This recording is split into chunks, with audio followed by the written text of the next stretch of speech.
Abu Hanifah bernama lengkap Nu'man bin Sabit, lahir di kota Kufah, negara Irak pada tahun 80 Hijriah atau pada tahun 701 Masehi, dan meninggal di kota Baghdad, Irak pada tahun 150 Hijriah atau 771 Masehi. Imam Abu Hanifah adalah ulama fikih generasi paling awal yang merupakan pendiri mazhab Hanafi.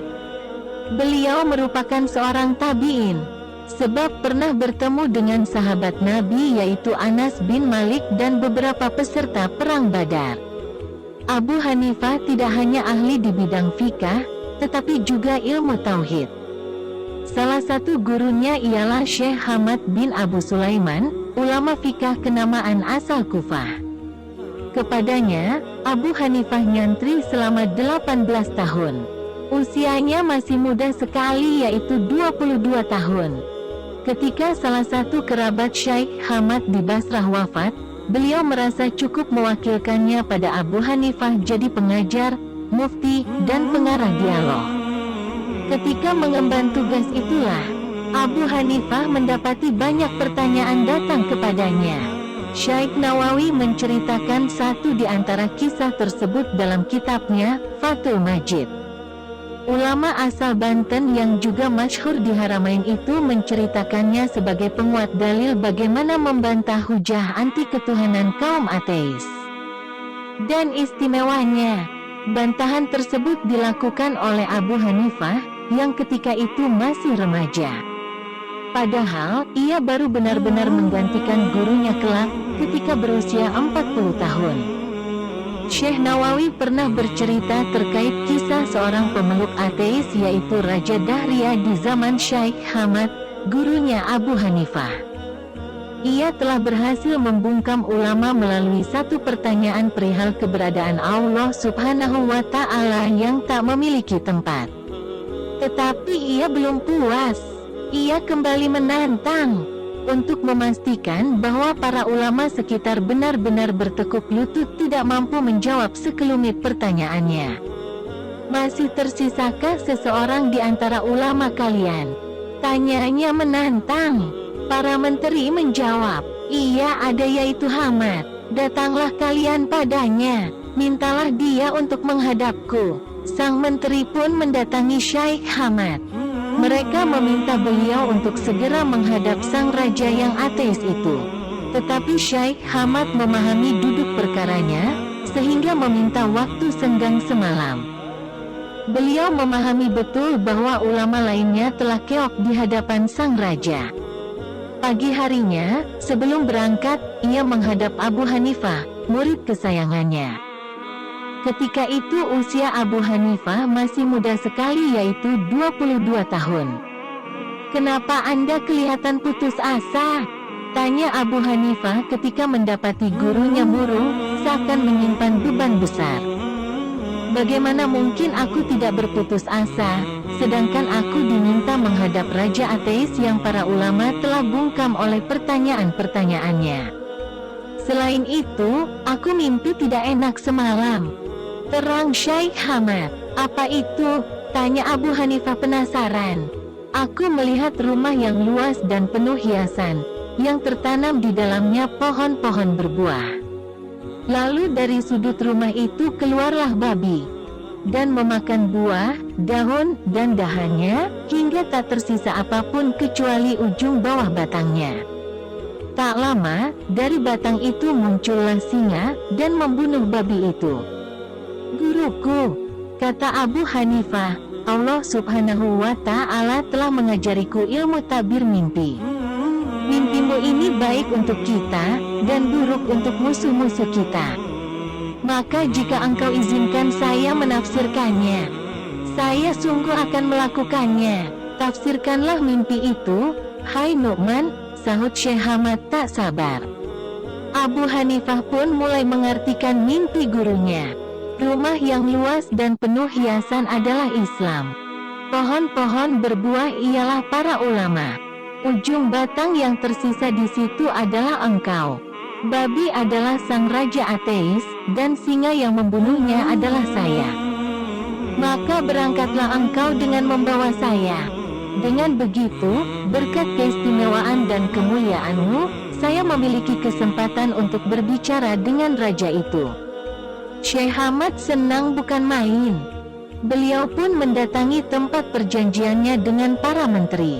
Mereka pun datang, dan para hadirin berkumpul bersama Syekh Hamad. Sementara itu, Abu Hanifah berada di bawahnya sambil mengangkat sepatunya dan sepatu gurunya. Sang raja pun juga tiba dan langsung menuju singgasana. "Mana ulama yang mampu menjawab pertanyaanku?" tantangnya. Suasana pun menjadi hening, apalagi ulama lain, bahkan Syekh Hamad sendiri pun juga belum menjawab. Tiba-tiba Imam Abu Hanifah menjawab, "Apa-apaan ini? Bertanyalah. Akulah orang yang akan mampu menjawab pertanyaanmu." Abu Hanifah memancing sang raja mengeluarkan pertanyaan yang sudah membungkam para ulama tersebut. Beliau yakin akan bisa menjawab, meskipun dirinya masih teramat muda. Raja ateis pun berkata, "Siapa engkau, hai anak muda? Kau bermaksud berbicara denganku? Bagaimana dengan para sesepuh yang berpangkat dan berbaju mewah itu? Bagaimana dengan para pembesar yang telah keok di depanku? Bagaimana mungkin engkau yang masih kecil dan hina ini mampu melakukannya? Allah tidak meletakkan kemuliaan untuk para pembesar atau yang berbaju mewah. Allah meletakkannya untuk para ulama," jawab Abu Hanifah.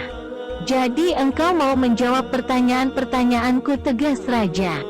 Abu Hanifah mengangguk. Sedikit pun ia tak merasa gentar harus berdebat dengan raja. Di sisi lain ia sangat yakin dengan mimpi gurunya sebelum berangkat, bahwa ialah pemenangnya nanti. Ia pun mulai terlibat perdebatan tanya jawab sengit dengan sang raja. "Apakah Allah itu ada?" "Iya." "Di mana dia?" "Dia tidak memiliki tempat berdiam." "Bagaimana mungkin sesuatu yang ada tidak memiliki tempat?" "Buktinya ada di badanmu sendiri."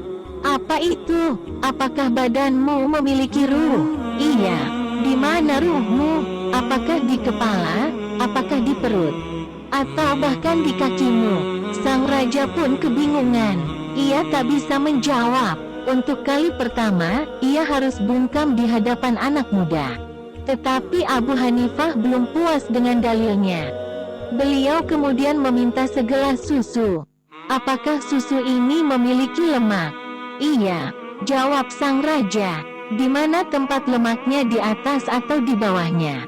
Raja pun terdiam. Abu Hanifah lantas menimpali, "Sebagaimana ruh tak dijumpai tempatnya, sebagaimana juga susu tak diketahui tempat lemaknya, maka sebagaimana itulah Allah tidak memiliki tempat di alam semesta." "Lalu apa yang ada sebelum Allah dan sesudahnya?" tanya raja untuk kedua kalinya kepada Abu Hanifah. "Tidak ada sesuatu apapun sebelumnya maupun sesudahnya. Bagaimana mungkin tergambar di pikiranku, sesuatu tak memiliki awal dan akhir." "Ini dalilnya juga ada di badanmu."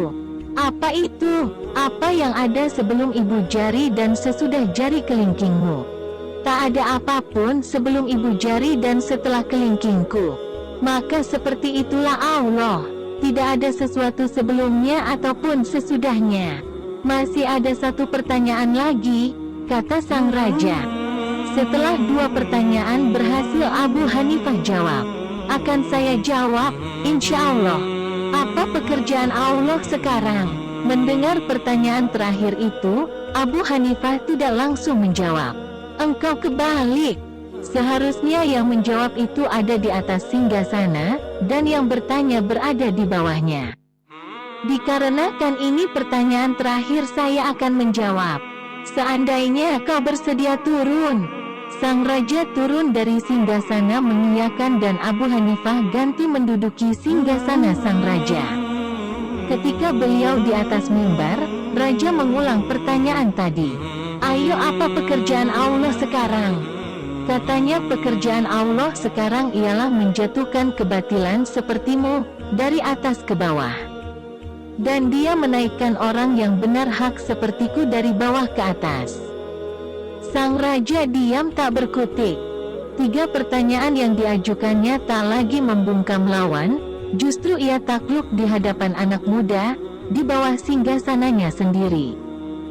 Dan para ulama lainnya pun merasa takjub akan kepandaian Imam Abu Hanifah dan akan semua jawaban Imam Abu Hanifah dengan Raja Ateis.